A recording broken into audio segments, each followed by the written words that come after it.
तो बच्चों अब हम इसी थर्ड पार्ट जिसमें कार्बोनिल ग्रुप के रिएक्शन होते हैं मॉलिक्यूल एज ए होल, इसमें एक लास्ट तरह का डीकार्बोक्सिलेशन और करने वाले हैं। उसके बाद थर्ड पार्ट खत्म हो जाएगा, फिर फोर्थ में चलेंगे।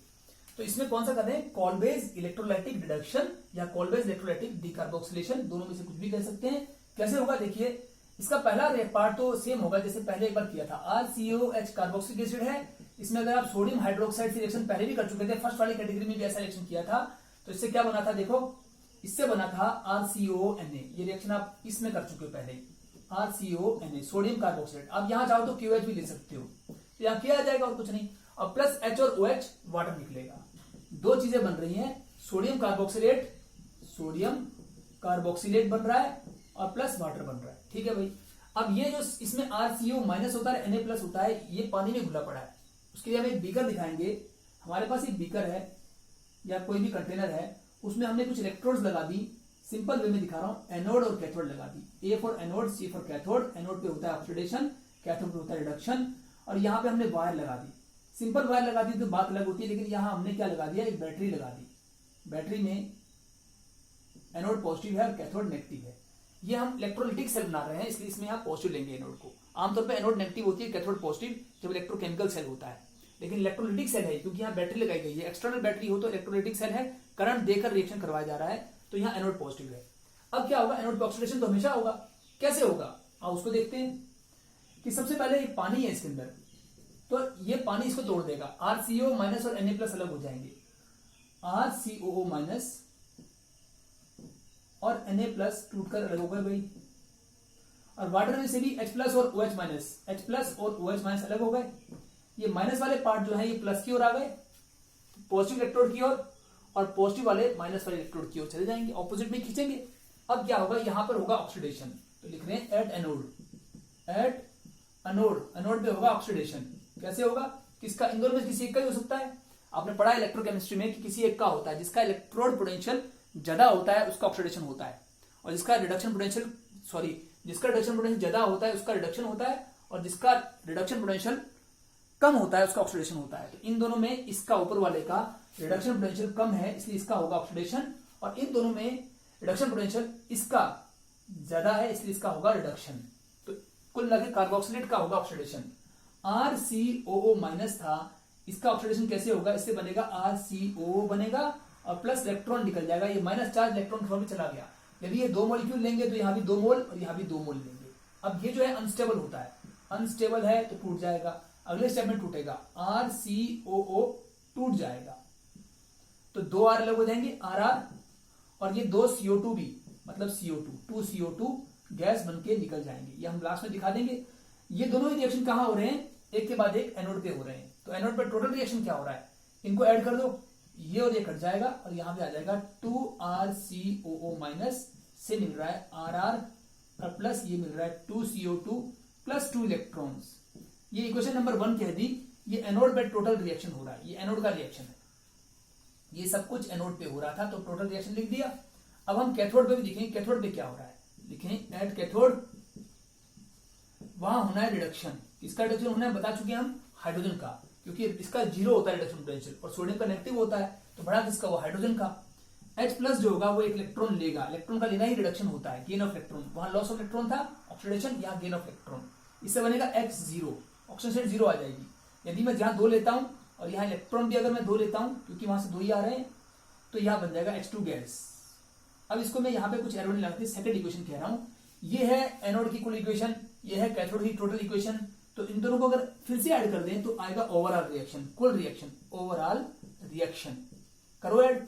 ये RCO माइनस और H प्लस मिलकर बन जाएगा RCOOH, क्योंकि दोनों 2 है तो 2 बार बन जाएगा। 2 इलेक्ट्रॉन तो कैंसिल हो जाएंगे, बचेगा क्या फिर, RR बचेगा। RR क्या होता है, एल्केन होता है बेटे, अल्केन बनेगा, इसका मतलब अल्केन्स बनते हैं, और प्लस CO2 गैस उड़ जाएगी, प्लस हाइड्रोजन गैस उड़ जाएगी। हालांकि इनको हम कलेक्ट कर लेते हैं, हमारे काम की होती है, खासतौर पर हाइड्रोजन महंगी होती है, इसे हम कलेक्ट कर लेते हैं, लेकिन हम इसमें मेनली एल्केन्स बनाते हैं। तो मेन कंपाउंड ये बन रहा है एल्केन। पर एक बात और लिख दो, इन द सेल के अंदर भी कुछ रिएक्शन हो रहा है, जो बचे रह गए उनका रिएक्शन होगा। कौन बचे रह गए, सेल के अंदर बचा रह गया ये Na और OH, इसका कुछ नहीं हुआ अब तक, तो ये Na प्लस और OH माइनस मिलकर क्या बनाएंगे, सोडियम हाइड्रोक्साइड बनाएंगे, NaOH बनाएंगे। भाई सिंपल सी बात है। हमने यहाँ 2 हाइड्रोजन लिए हैं, 2 ही RCO, सब कुछ 2-2 ले रखे हैं, तो NaOH भी 2-2 लेंगे भाई, 2 और 2, तो यहाँ 2NaOH बनेगा। बैलेंस करने के लिए हमने पूरा किया है। और ये भी कास्टिक सोडा बनेगा, ये भी हमारे लिए इंपॉर्टेंट होता है, बहुत महंगी चीजें हैं कास्टिक सोडा और हाइड्रोजन, तो इस सेल द्वारा ये सब कुछ बन सकते हैं। पर मेनली हम इससे बता रहे हैं कि जब हम कार्बोक्सिलिक एसिड का मोनोकार्बोक्सिलिक एसिड जिसमें एक ही COH है, ऐसे वाले का सिंपल वाले करेंगे मोनोकार्बोक्सिलिक एसिड, इसका नाम है मोनो, मतलब एक ही इसमें कार्बोक्सिलिक एसिड है, COOH ग्रुप एक ही है। तो जब हम मोनोकार्बोक्सिलिक एसिड का रिडक्शन करते हैं करंट द्वारा, ये जो नाम है, तो बनता क्या है, एल्केन्स बनता है। लेकिन इन्हीं से हमारे एल्कीन्स और एल्काइन्स भी बन सकते हैं अगर यहाँ पे डाइकार्बोक्सिलिक एसिड हो। उनको फटाफट कर लेते हैं। अब इसको बिठाकर मैं डाइकार्बोक्सिलिक एसिड की ओर बढ़ रहा हूं, उसको आप देखिएगा एक बार वो क्या हो रहा है।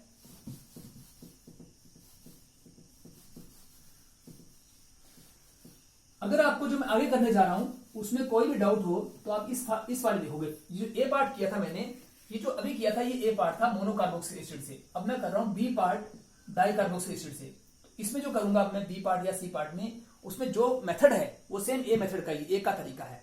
तो बस अब ये लिख रहे हैं कि अगर मान लीजिए हमारे पास ये कंपाउंड हो CH2 सिंगल बॉन्ड CH2 और यहां पर हो COOH और यहां पर भी COOH, ये डाइकार्बोक्सिलिक एसिड है।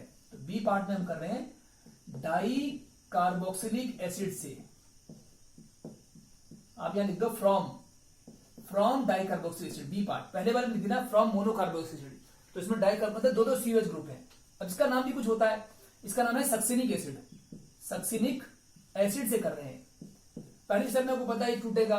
कुल मिलाकर हम इसमें ऐसे लिख देंगे कि अगर यहाँ पे इलेक्ट्रिक करंट छोड़ देंगे, electric current in the presence of sodium hydroxide, पहले तो इसमें हम NaOH डालेंगे और उसके बाद इसमें हम इलेक्ट्रिक करंट छोड़ते हैं। तो सेम ऊपर वाले स्टेप फॉलो कीजिएगा। वही पहले यहाँ Na आ जाएगा, फिर टूट कर वो 2 आयन्स हो जाएंगे, ये पूरा का नेगेटिव आयन अलग और वो अलग, वही स्टेप फॉलो करते जाना। लास्ट में प्रोडक्ट क्या बनेगा, इतना हिस्सा अलग हो जाएगा, CH2 डबल बॉन्ड CH2 अलग हो जाएगा, बाकी यहां से CO2 निकल जाएगा प्लस CO2 प्लस यहां से H2O हाइड्रोजन, CO2 2 निकल गए, हाइड्रोजन निकल गए और प्लस NaOH बचेगा। तो NaOH जो है आपने पिछले वाले देखा था कि हमने NaOH डाला भी था और लास्ट में बना भी था, तो उसके हम उसको एरो के लिखते हैं ना, रिएक्टेंट में ना प्रोडक्ट में वो NaOH डाल रहे हैं, वैसे वैसा बाद में फिर से बन जाएगा। लेकिन इसमें बाकी चीजें क्या बनती थी, हाइड्रोजन गैस, CO2 और ये। अब की बार डबल बॉन्ड बन रहा है, मतलब एल्कीन बनेगा। इस रिएक्शन का मैकेनिज्म भी पिछले वाले जैसा ही होगा, मोनोकार्बोक्सिलिक एसिड जैसे किया था वैसे डाइकार्बोक्सिलिक का मैकेनिज्म सेम होगा। तो बनेगा ये, वहां एल्केन बना था, यहाँ एल्कीन बन रहा है। अब एक सी पार्ट और ले लो, इसी में अगला पार्ट कि एक और तरह का डाइकार्बोक्सिलिक एसिड ले रहा हूं मैं। देखो CH है, यहां फिर से COOH है, यहां फिर से CH है और यहां COOH। दोनों में फर्क क्या है, यहां डबल बॉन्ड ले लिया, पहले मैंने सिंगल बॉन्ड लिया था, अब डबल बॉन्ड। इसका नाम है fumaric acid, sorry maleic acid, maleic acid. इसी का एक आइसोमर भी होता है। इसका दूसरा आइसोमर कैसा है, CH COOH, सब कुछ सेम लिख रहा हूं, डबल बॉन्ड भी वही, बस इसको घुमा देंगे, ट्विस्ट कर देंगे, ट्रांसफॉर्म में ले आएंगे। COOH यहां घुमा दिया, तो सिस फॉर्म में अगर होगा तो उसे हम कहेंगे मैलेइक एसिड, और अगर ट्रांसफॉर्म में होगा तो उसे कहेंगे fumaric acid. Fumaric acid, fumaric acid जो है ट्रांसफॉर्म है, दोनों मॉलिक्यूल सेम है लेकिन उनमें सिस और ट्रांस का अंतर है। दोनों सिस ट्रांस आइसोमर्स हैं, ज्योमेट्रिकल आइसोमर्स हैं। इनमें दोनों से ही एक चीज बन सकती है जो यहां बना रहे हैं, हम इससे दिखा रहे हैं, आप वहां से भी दिखा सकते हैं। चलो एक साथ दिखा दो, ये हो या ये हो, कोई भी हो, इन दोनों में अगर मैं सोडियम हाइड्रोक्साइड डालकर इलेक्ट्रिक करंट पास करता हूं जैसे पहले किया गया था, तो क्या होगा, ये NaOH तो वापस बनेगा ही, दिखने की जरूरत नहीं है क्योंकि डाल रहे हैं वापस निकल आएगा। और बाकी इससे क्या बनेगा, तो भाई CH डबल बॉन्ड CH था, इस CH डबल बॉन्ड CH की जगह हो जाएगा ट्रिपल बॉन्ड, ये वाले निकल जाएंगे दोनों, CO2 निकल जाएंगे दोनों और H भी निकल जाएंगे, तो प्लस CO2 और प्लस हाइड्रोजन H2 निकल जाएंगे। तो ये दोनों गैस की फॉर्म में आप दिखा दीजिएगा, ये हर बार दिखाते थे। और यहां बनेगा एल्काइन, ट्रिपल बॉन्ड आ चुका है, एल्काइन ये है। तो इस तरह से अगर यहां सिंगल चेन होती सिंगल बॉन्ड वाली तो एल्केन बनते। इन दोनों बीच में अगर डाइकार्बोक्सिलिक में एक सिंगल बॉन्ड है तो ये डबल हो जाएगा, एल्कीन बनेगा। पहले से डबल बॉन्ड होगा तो ट्रिपल बॉन्ड हो जाएगा, एल्काइन बनेगा। इनका मैकेनिज्म सेम उसी की तरह है जैसे मोनोकार्बोक्सिलिक एसिड का, तो इसको हम बार बार नहीं करेंगे, बस आपको ये समझना है और आगे बढ़ते हैं। अब ये हमारा लास्ट हो चुका इसका रिएक्शन, थर्ड पार्ट का लास्ट तरह का डीकार्बोक्सिलेशन, कॉल्बेज इलेक्ट्रोलाइटिक रिडक्शन हम कर चुके। अब इसके बाद हम फोर्थ कैटेगरी में बढ़ेंगे। फोर्थ कैटेगरी में कौन सी रिएक्शन आएंगे, reactions of R group, reactions of R group. ये कार्बोक्सिलिक एसिड है RCOOH, आपको याद होगा पहले हमने ये वाला बॉन्ड तोड़ा था, फिर ये वाला, फिर इसका रिएक्शन किया था। अब हम कौन सा करेंगे इस सारे में? अब हम आर का, यानी वो रिएक्शन जिनमें ये जो COOH है इसे कुछ नहीं लेना देना, इससे कुछ लेना देना नहीं, सिर्फ आर के ऊपर रिएक्शन होंगे, इस कार्बन चेन के ऊपर जो यहां होती है। तो उसके रिएक्शन हम दिखाने जा रहे हैं, रिएक्शन ऑफ आर ग्रुप। इसको मैं नेक्स्ट वीडियो में बनाता हूं, क्योंकि कोई भी वीडियो की लिमिट बना रहा हूं प्रॉपरली अपलोड करने के लिए। यहां रुकते हैं, अब हम फोर्थ पे चलेंगे।